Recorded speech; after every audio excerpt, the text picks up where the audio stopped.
Hair loss, or alopecia, is a problem that I often get asked about. What can we do for hair loss? How can we grow new hair?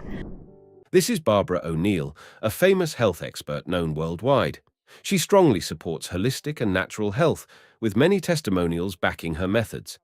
In this video, Barbara will reveal the causes of hair loss, offer tips on how to prevent it, share natural remedies, and provide advice on achieving longer, healthier hair. So stay tuned. Well, first of all, we have to put the detective hat on and find out why there is hair loss. So what would be some of the most common causes of hair loss? Well, one friend of mine, she always dyed her hair. Her hair, she was showing grey hair from a very early age, and so from about the age of 30, she began to dye her hair. Now you can get a hair dye made of henna, and henna is a plant that can dye your hair, and that is not toxic. But my friend did not use that one. She used a chemical hair dye, and little by little it was killing off her follicles where the hair grows. So it can be chemicals on the hair. Another friend of mine did not like her very curly hair, and so all her life, from probably about her late teens right up until her 50s, she straightened her hair. Now the solutions that they use to straighten the hair, or for people with straight hair that want curly hair, it is a very toxic chemical. So what happens is, if a person wants to straighten their hair, what the hairdresser does is pull the hair over great big rods like that. And so the curly hair that's this curly, of course, gets pulled over them, and that straightens it. But if a person's got straight hair and they want curly hair, well, the rods are that big and they stretch the hair around and around and around. So whether it's to straighten the hair or whether it's to curl the hair, they put this toxic solution on. It's a strong chemical, and what it does is it breaks all the little joints in the hair, because hair has all these little joints like this. So what it does is it breaks the joints, and then it's molded, of course, around either there for the curl or there for the straight.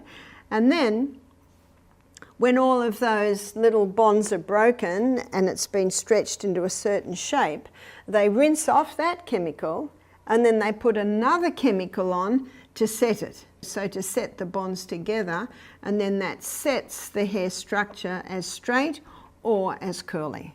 So basically that's how the hair is permed. Proper nutrition is vital for healthy hair, and deficiencies in iron, zinc, biotin, or protein can lead to hair loss. Maintaining a diet rich in vitamins and minerals is essential. Certain medications for conditions like high blood pressure, cancer, or depression may also contribute to hair loss, so consult your doctor if you suspect this. Understanding these factors is key to adopting effective treatments and lifestyle changes for healthier hair.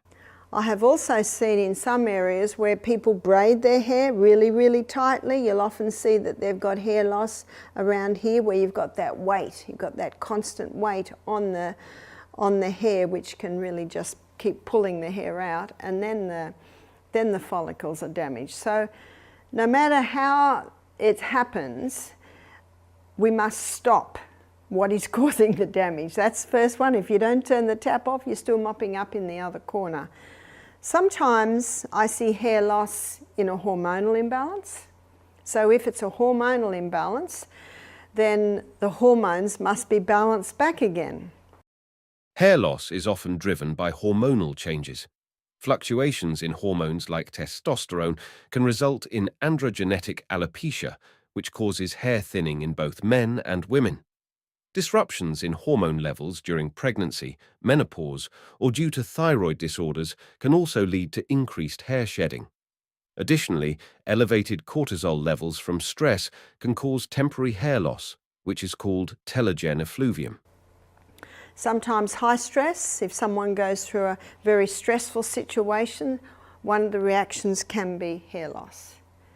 So what can you do to bring it back again? There's one more that I didn't mention, and that's anemia. If a person is anemic, it can cause hair loss. So what's anemic? Anemic means very low iron in the blood. And anemia can be caused because of heavy blood loss at period time. A lot of women suffer from that, and that can cause anemia, and the anemia can cause the hair loss. So to resolve that, again, watch my lecture on hormones, boost the progesterone, get the estrogen down, then there won't be the heavy blood loss every month, and the person won't be anemic anymore, and so again, the hair can grow. Another cause of anemia can be low hydrochloric acid, because iron is bound up in food and it needs acid to liberate it from food. So it's very important that the person ensure they have nice strong hydrochloric acid. A simple way to ensure that is to have 1/4 teaspoon of cayenne pepper in a little bit of water before every meal. If you're finding that a little bit hard, you can have the juice of a lemon before every meal. Important to leave a break between meals. Important not to drink water with your meals because that dilutes the hydrochloric acid. Also important to have a very happy, relaxed environment at the meal table. I target those points in more detail on my lecture on the gut. So the causes of hair loss can be anemia, it can be high stress, it can be a hormonal imbalance, and it can be damage that's just physical damage that has been done to the hair follicles. Iron deficiency reduces hemoglobin production, reducing oxygen flow to cells, including hair follicles. Since follicles need oxygen and nutrients to grow, a lack of it weakens hair, making it thinner and prone to shedding.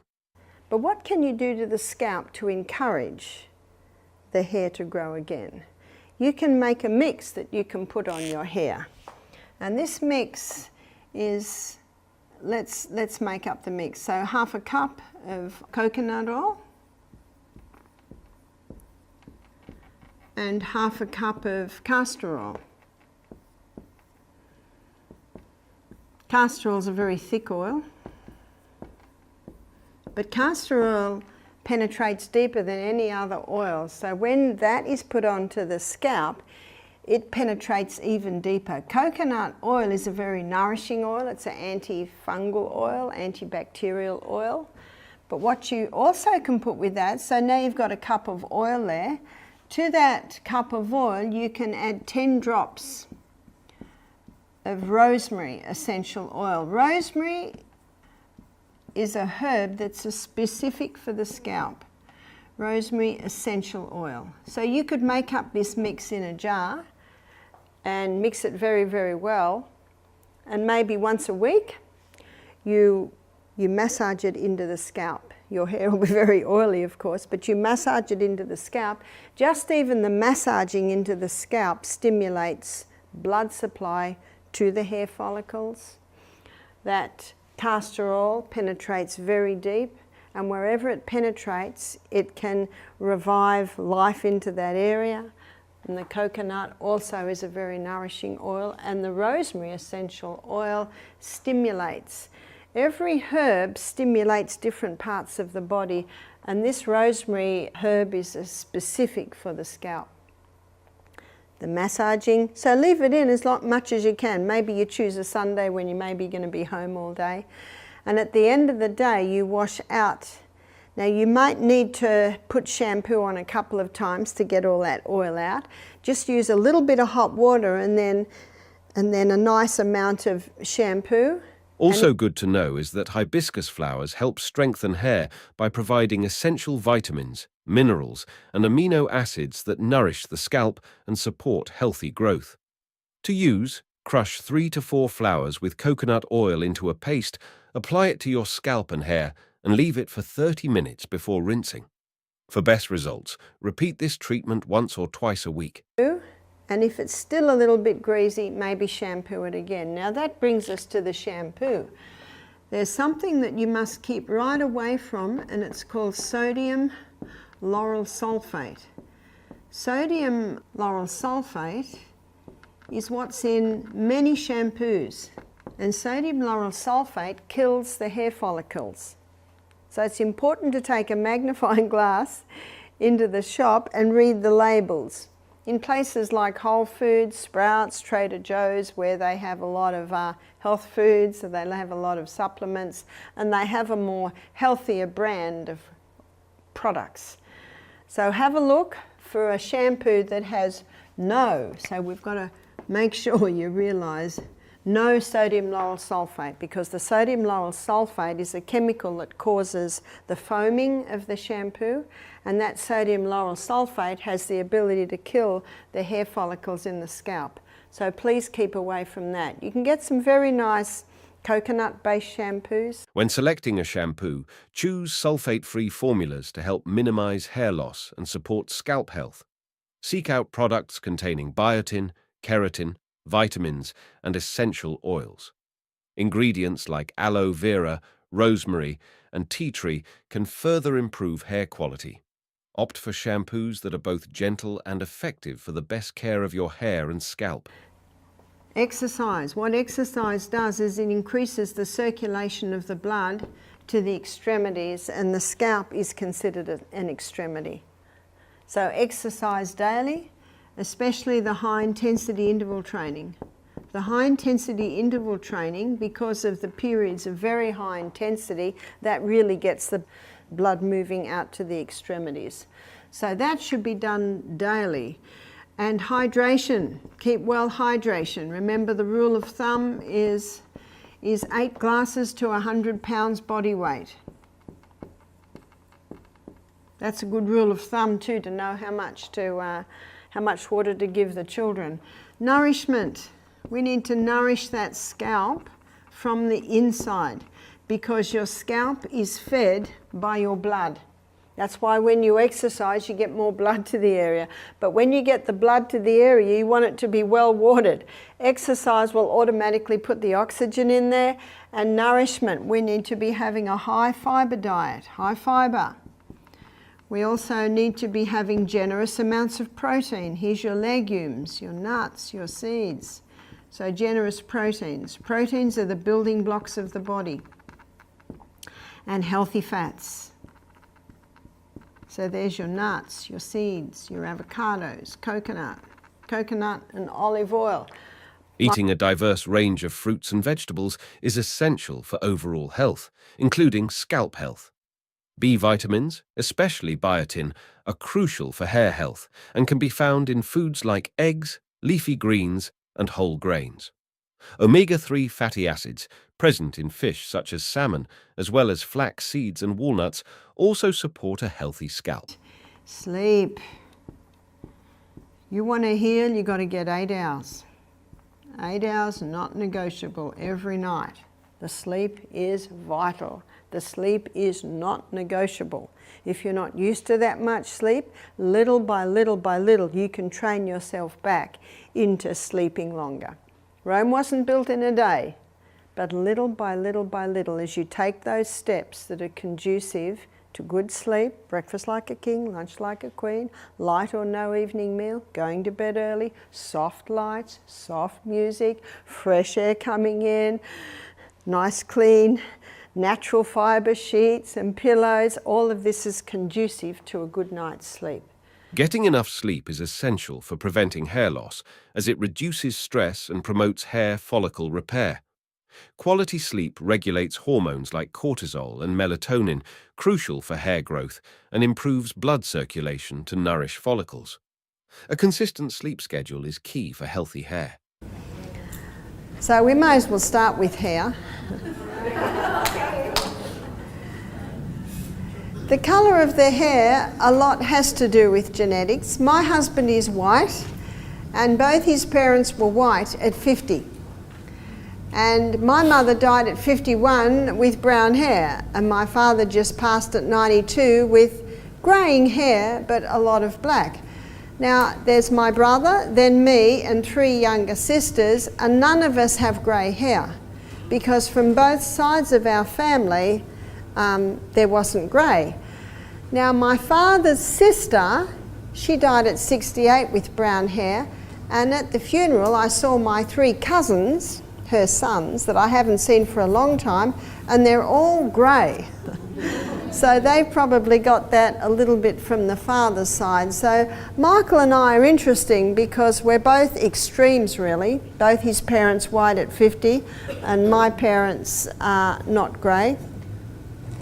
But I also know that people have claimed to get the colour back in their hair by drinking a lot of green drinks. Now what green drinks contain is a lot of minerals. And when you consider what we talked about this afternoon, that the mineral content of the soil is about 50% less what it was 50 years ago, that a lot of the foods today have less minerals in them. You see, in Australia, the soil is the plants are just put in year after year after year. What should happen is when a crop comes out of the ground, then the soil should be fed with rich compost, because every time a crop is in the ground, it's taking nutrients out. And if you don't replace the nutrients, then the next crop that's grown there is going to be nutrient deficient. So that makes sense, doesn't it? So really looking at agriculture is the only way to change the farming habits. And unfortunately, because there's big dollars made in big industry and growing lots of stuff and superphosphate, I don't know how that will ever turn around. But you can do the best you can. You can grow as much as you can, you can buy the best quality that you can, and you can have green drinks. So how do you have green drinks? Well, you can buy chlorophyll, you can buy green barley powder, you can buy wheatgrass powder, you can buy super greens. So basically taking that 3 times a day, making sure you have lots of greens in your daily salad will ensure it. You don't lose the minerals when you cook your greens. You only lose your minerals if you throw the water away that you cook them in. What about dandruff? Dandruff can often happen when using shampoo with sodium lauryl sulfate. It can also happen when a person's on a high sugar diet, because that basically feeds the dandruff. So getting a better shampoo and doing a coconut oil rub or soak every month ideally, and also looking at your diet, because we are what we eat. And I have a book at home called Pure, White and Deadly, and the whole book is about sugar. And Dr. Yatkin, the author, he maintains that it should be banned. It is so dangerous. And we don't need to eat sugar because we've got honey and maple syrup. And you've got a sugar here on your islands, which is an excellent sugar. It's palm sugar or coconut sugar. It's just the crystallized nectar from the palm flower. So that is hair. Green drinks are good for you because they have a lot of chlorophyll. This helps fight off free radicals and supports detoxing. Chlorophyll can also lower inflammation, help wounds heal, and increase red blood cell production.